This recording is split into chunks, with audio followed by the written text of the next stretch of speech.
जो मुस्कुरा रहा है उसे दर्द ने पाला होगा, जो चल रहा है उसके पाँव में छाला होगा। बिना संघर्ष के इंसान चमक नहीं सकता, जो जलेगा उसी दिए में उजाला होगा। संघर्ष क्यों बचे संघर्ष से, संघर्ष ही तो जीवन की आत्मा है। जितना कठिन संघर्ष होगा उतनी ही शानदार जीत होगी। एक बार एक किसान भगवान से बहुत ही नाराज हो गया। किसान बहुत मेहनती था, बहुत मेहनत से वह खेतों में अनाज उगाता, उसकी देखभाल करता, पर अक्सर उसकी फसल खराब हो जाती। कभी सूखा पड़ जाता, कभी भेड़ आ जाती, कभी तेज धूप, कभी आंधी, कोई न कोई कारण बन ही जाता कि उसकी फसल खराब हो जाती। एक दिन वह किसान गुस्से में आसमान की ओर देखकर भगवान से कहा, हे ईश्वर, आपको लोग सर्वज्ञता मानते हैं, आप सब जानते हैं, कहते हैं कि आपके इच्छा के बिना एक पत्ता भी नहीं हिलता, पर मुझे तो लगता है कि आप छोटी सी छोटी बात भी नहीं जानते। आपको तो ये भी नहीं पता कि खेती बाड़ी कैसे करते हैं। अगर आप जानते होते तो हर समय जो बाढ़, आंधी और तूफान आते हैं वो कभी नहीं आते। आप नहीं जानते कि कितना नुकसान उठाना पड़ता है हम किसानों को। यदि आप मेरे हाथ में यह शक्ति दे दे कि जैसा मैं चाहूं वैसा मैं मौसम कर दूं, फिर आप देखना मैं अनाज का भंडार लगा दूंगा। भगवान इस किसान के तीखे वाक्य सुनकर मुस्कुरा रहे थे और वह किसान के सामने प्रकट होकर बोले, मैं आज से तुझे यह शक्ति देता हूं कि तुम अपनी खेती पर तुम्हारी जैसी इच्छा है तुम वैसा मौसम कर दोगे। मैं बिल्कुल भी दखल नहीं दूंगा, तुम्हारी इच्छा से सब कुछ होगा। किसान बहुत खुश हो गया। किसान ने गेहूं की फसल अपनी खेतों में बोई।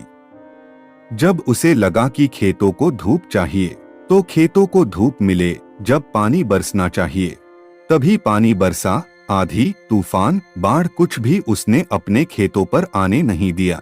किसान के खेत में इस वर्ष ऐसी फसल हुई जैसी कभी नहीं हुई थी।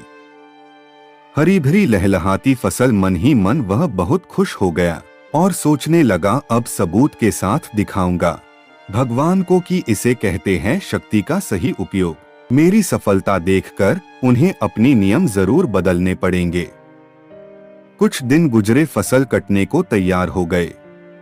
किसान बहुत उत्सुकता के साथ फसल को काटने लगा, पर जैसे ही उसकी नजर गेहूं की बालियों पर पड़ी तो उसने अपना सिर पिट लिया और वह रोने चिल्लाने लगा। गेहूं की एक भी बाली के अंदर गेहूं का दाना नहीं था।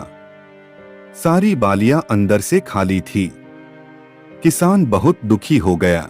उसने भगवान को रोते हुए फिर पुकारा, हे प्रभु, तुमने ये मेरे साथ क्या किया? क्या तुमने मुझे कोई सजा दी? भगवान बोले, पुत्र, ये तो होना ही था। तुमने पौधों को संघर्ष करने का मौका ही कहाँ दिया। ना तो तुमने उन्हें आंधियों से जूझने दिया, ना तेज बारिश से सहने दिया और ना ही धूप में तपने दिया। एक भी चुनौती का सामना तुमने उन्हें करने नहीं दिया। इसीलिए सारे पौधे अंदर से खोखले रह गए। जब आंधी, तूफान, तेज बारिश और धूप पड़ती है तभी ये पौधा अपने अस्तित्व को बचाने के लिए संघर्ष करते हैं और इसी संघर्ष से एक बल पैदा होता है जिसमें शक्ति होती है, ऊर्जा होती है।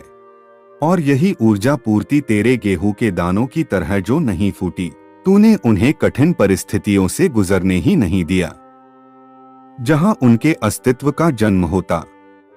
सारे बालियां इसीलिए खाली है, इसमें एक भी गेहूं का दाना इसलिए नहीं है क्योंकि तुमने अपने पौधों को संघर्ष कराया ही नहीं। याद रखिए, स्वर्ण में सवर्णीय आभात तभी आती है जब वह आग में तपने, गलने और हथौड़े से पीटने जैसे संघर्षों से गुजरता है। कोयले का टुकड़ा हीरा तभी बनता है जब वह उच्च दाब और उच्च ताप की मुश्किल परिस्थितियों से गुजरता है। इसी तरह यदि हमारी जिंदगी में कोई संघर्ष ही ना हो, कोई चुनौती ही ना हो, तो हम भी गेहूं की बालियों की तरह खोखले रह जाएंगे। कोई अस्तित्व नहीं होगा हमारा। विपरीत परिस्थितियां, चुनौतियां, समस्याएं हमें और अधिक निखारती है। यदि जीवन में कठिन परिस्थितियां और चुनौतियां आए तो घबराना मत, बल्कि सामना करना। विश्वास करना कि आप और अधिक निखर जाओगे और अधिक मजबूत बन जाओगे। किसी ने कितना सही कहा है, जिंदगी जीना आसान नहीं होता, बिना संघर्ष कोई महान नहीं होता। जब तक ना पड़े हथौड़े की चोट तब तक पत्थर भी भगवान नहीं होता। अगर आपको यह स्टोरी अच्छी लगी हो तो हमें कमेंट करके जरूर बताएं। इसी तरह के स्टोरीज सुनने के लिए हमें लाइक करें, शेयर करें और सब्सक्राइब जरूर करें। Thank you.